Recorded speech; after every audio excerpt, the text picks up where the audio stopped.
You came for tech news, so that's what I'll give you. If you also want to hear my sci-fi series pitch, just let me know, at any point. Microsoft has reiterated that it will not budge on including TPM 2.0, or the Trusted Platform Module, as a hardware requirement for Windows 11, with senior product manager Stephen Hosking writing in the company's IT Pro blog that the security feature is non-negotiable, unless you're a business and opt for the IoT Enterprise LTSC version of Windows 11, which doesn't require it. Or if you're following guides from Microsoft themselves, as well as others that tell you how to install Windows 11 on an unsupported PC. But other than that, it's off the table. The double down comes as Microsoft is ramping up pressure on Windows 10 users to upgrade, which for many means upgrading their hardware too, because of the Phantom Menace requirement, different TPM. The whole issue is complicated by the fact that the real requirement keeping some users from upgrading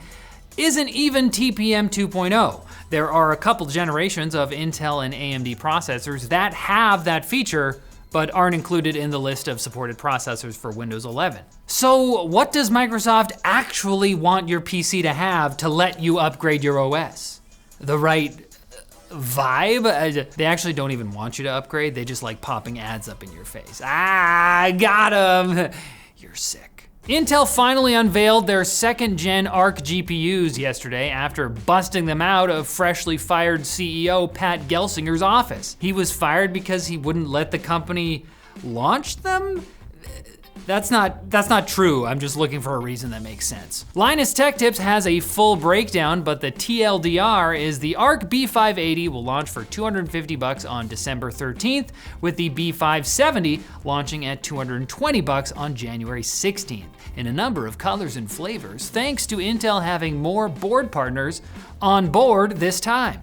Despite having a power draw on the lower side, with the limited edition reference design only sporting a single 8-pin connector, Intel says the B580 is 24% faster than the previous gen Arc A750, a higher tier board, and delivers 64% better ray tracing performance than an RTX 4060. Now you might say, I don't care about ray tracing. Well, Indiana Jones and the Great Circle just became the first mainstream game to require hardware ray tracing support. You want to get with the times? Or have an atypically swashbuckling archaeologist say that you belong in a museum? That would not feel good. Alongside architecture improvements, Intel's upgraded their Xe super sampling tech to Xe SS2, which now has frame generation like NVIDIA's DLSS 3 and AMD's FSR 3, along with a low latency feature.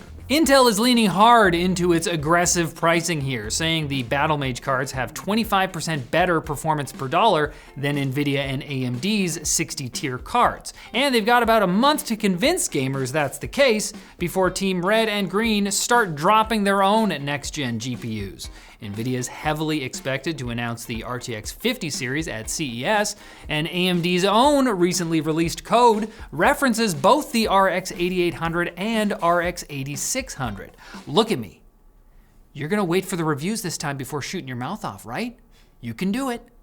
Stay strong. OpenAI has announced 12 days of OpenAI, which means that, starting tomorrow at 10 a.m. Pacific, it'll host a live stream every day for 12 days to launch or demo new AI features, a holiday tradition of tech bros since days of yore, or so ChatGPT tells me. But Google seized this opportunity to give Sam Altman a taste of his own preempt your competitors' AI announcements medicine. The tech giant suddenly opened access to their VO video generator through their Vertex AI platform, along with their Imagen 3 image generator. But more importantly, they unveiled Genie 2, a foundation world model that one-ups the World Labs demo from Monday's episode and generates 3D game worlds you can run around in or sail around in for up to a minute before reality starts to decohere. DeepMind says that Genie 2 generates game content that's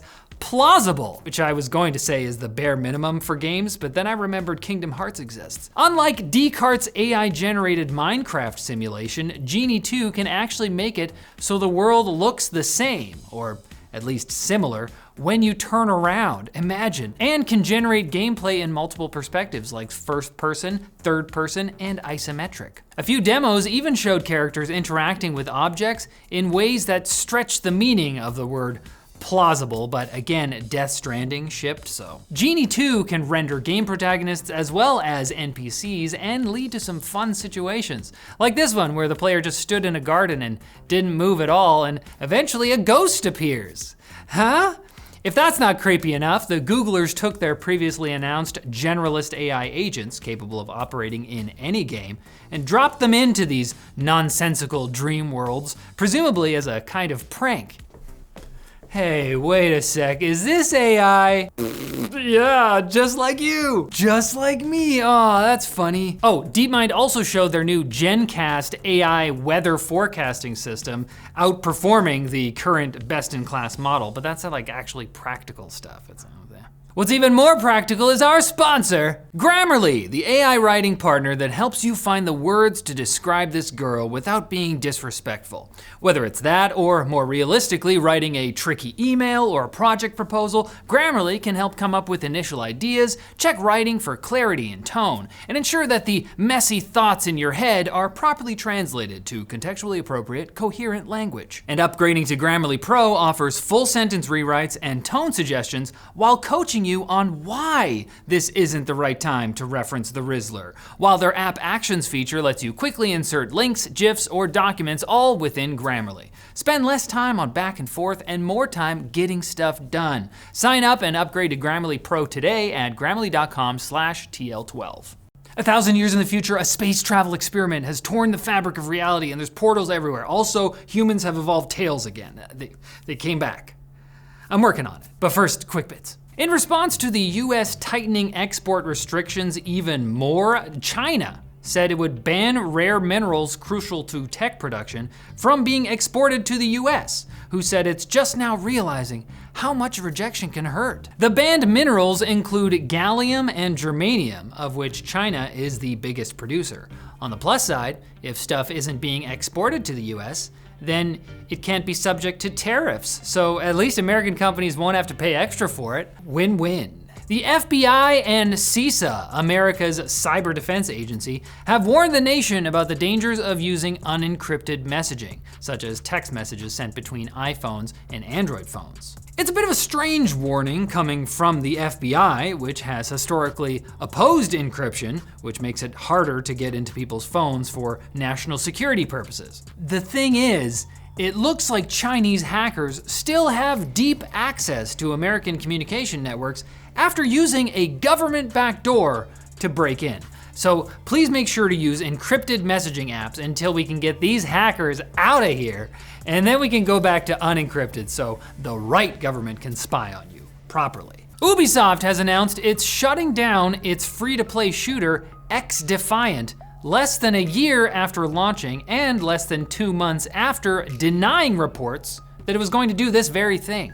While the game's Season 3 content will still launch, with servers remaining live until June 2025, the news also means the shutdown of 3 different production studios and 277 employees being laid off. My heart goes out to those developers, one of whom I really hope brought up the fact that that name sounds like a Call of Duty parody game they made up for a B-movie to avoid licensing fees. XDefiant.